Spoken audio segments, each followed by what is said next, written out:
Hi everybody, welcome back to the channel. Now, in case, unless you have been living under a rock or something for the past 2 years, you would have heard about Claude Code, right? It is one of the most powerful and most popular agentic platforms right now around, and almost everybody I know is using Claude Code or some other tool within their cybersecurity workflows. But one thing I want to talk about in today's video is most cybersecurity professionals I see, they are using these sort of tools completely wrong. I mean, they open Claude and they paste in some code and they ask, is this secure? They get an answer and they move along. That feels very productive, but it's one of the biggest mistakes you can make right now. Because while you're using AI like a chatbot, other people are doing something very different. They are turning tools like Claude Code into a member of their cybersecurity team. Not something that they are asking, something that is enforcing policies, running security reviews, checking real vulnerabilities, and blocking stuff before it even gets committed. And in this video, I'm going to show you exactly how that works, that mindset shift, and I'm going to show you how, taking a look at something like Claude Code, how you can transform that entire workflow into a system where security is automatic, continuous, and enforced in real time. So by the end of this video, you're going to understand one thing clearly. The future of cybersecurity is not about doing more reviews. It's about taking things like Claude Code and turning it into an autonomous member of your cybersecurity team. And the principles I'm talking about here apply to Claude Code. You can apply that to any agentic platform which you're using within your platform. So let's take a look and let's get started. If you're new to this channel, my name is Taimurish Lal. I'm a senior security consultant with AWS, and I made this channel just to give advice around cybersecurity and AI and help people get into cybersecurity. So please do like and subscribe to this channel if you found this video useful. So first, let's get started, right? If you're one of those people who say this is just hype and Claude Code is just hype and nothing is changing, I mean, I hate to tell you this, but the world is changed. It's no longer about is AI going to change cybersecurity? It is how are you going to apply this change within your company? It has already changed. That we are past that level now. We are seeing people even within law firms, they're using Claude Code to fight like multi-million dollar lawsuits and actually use it to review their code. I think software engineering has already been impacted, both in a positive way, sometimes in a negative way, where junior software developers are being impacted. But it's very much there. But if you're one of those people who think that things like Claude Code or Kiro, and all these other platforms, they are just for software development. It's nothing to do with me. Well, I hate to tell you this, it's very much becoming applicable to cybersecurity also. Claude itself is building up a lot of cybersecurity capabilities within itself. Anthropic is very much working on this, and this is the same across the board. AWS has launched its own security agent, its DevOps agent. So very much these things are coming. Even just now, just like before this video, I was recording this video, there were rumors of Anthropic testing a powerful new model, and that directly impacted a lot of cybersecurity stocks, because it's putting a lot of pressure on cybersecurity companies to innovate, and really AI is rattling them very badly. So this is no joke. This is very much impacting the industry. So you can't afford to just think, put your head in the ground and say this is nothing to do with me.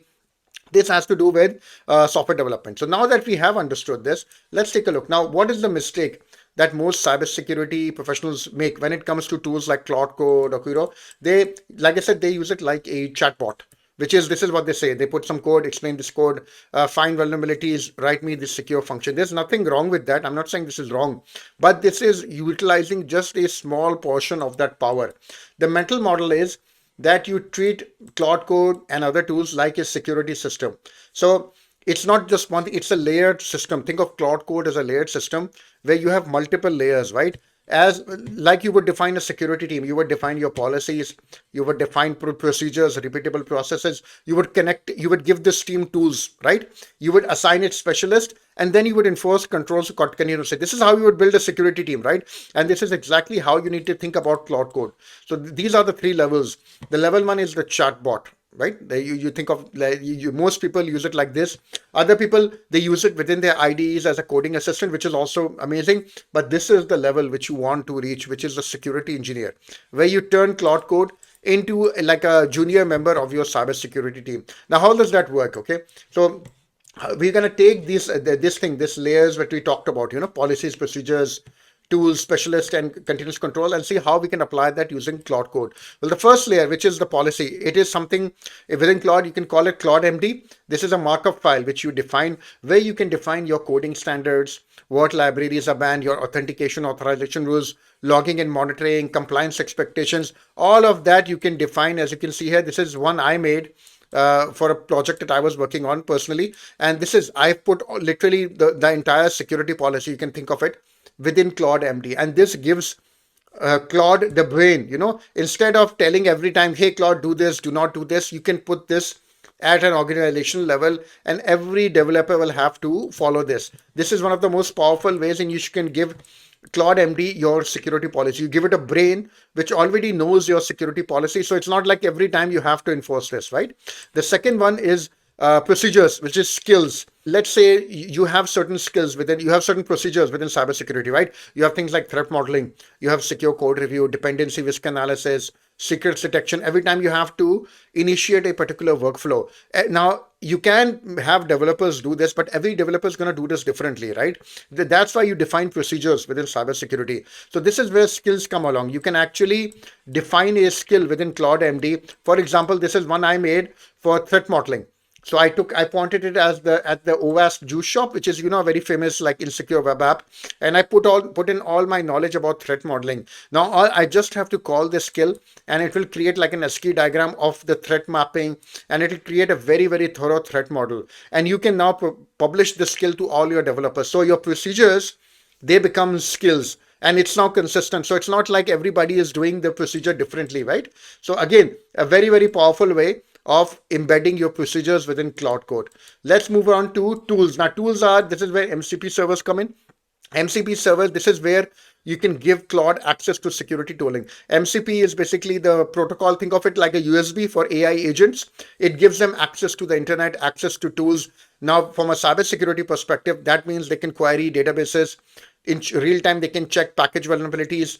They can pull cloud configurations, integrate with SIM, use threat intelligence feeds, Basically, your agents, they become extremely powerful with MCP. So you can see here, using MCP, they connect to servers, and from there, they can connect to like Drive databases and GitHub I've put here, but you can remove them and put here SIM solutions. You can put in like vulnerability databases, Qualys, like whatever you think about. You can give them access to tooling, your own tooling or external tooling. So this is where the power of Claude Code, instead of telling Claude Code, hey, can you just scan this code for servers? You can, hey, no, connect into my check marks, into my Veracode, into my SNCC, and run a full dependency scan, and that's how it's going to do it. The other one is scaling, which is sub-agents.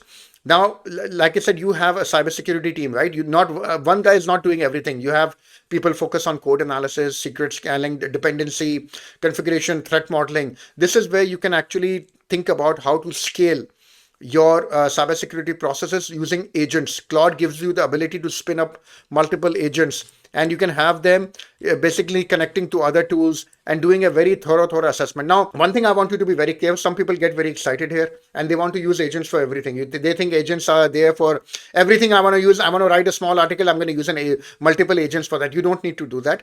Think about agents is where you have multiple independent stuff happening, which is it's better to break it down. Instead of one agent do it, you have one agent orchestrating it, and then multiple agents basically doing that. So think of it from that perspective. But agents are a very, very powerful way of scaling up your cybersecurity processes.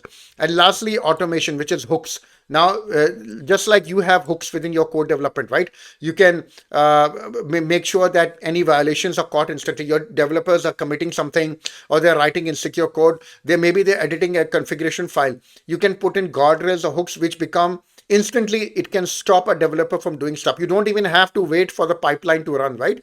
You can have hooks which Claude gives you, which are basically automated steps which run defined on based on predefined triggers, like when a file is written, when a code is committed, when a prompt is written. All of these things you can put in hooks there. So this is basically what I want you to think about the mental model. Claude MD is defining your policy, skills are defining your workflow, MCP giving you real-time data and access to tools, sub-agents are scaling your processes, and hooks are enforcing security continuously. So at this level, once you have reached here, this is where Claude is no longer a tool, right? It becomes a member of your cybersecurity team, which I have Yeah, this level.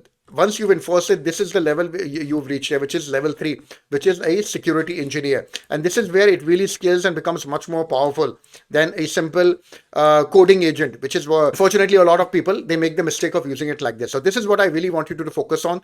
If you still need help, I have launched my course, which is Claude Code for cybersecurity professionals. A lot of people reached out to me and they told me they wanted me to publish it on Udemy also. So I put it on Udemy, on my academy, whichever is easier for you. You can take a look. You can learn this stuff by yourself, but I have done it in a structured way to help people get up to speed very, very quickly. So take a look at this also, completely optional. I'll put the links below in the comment section.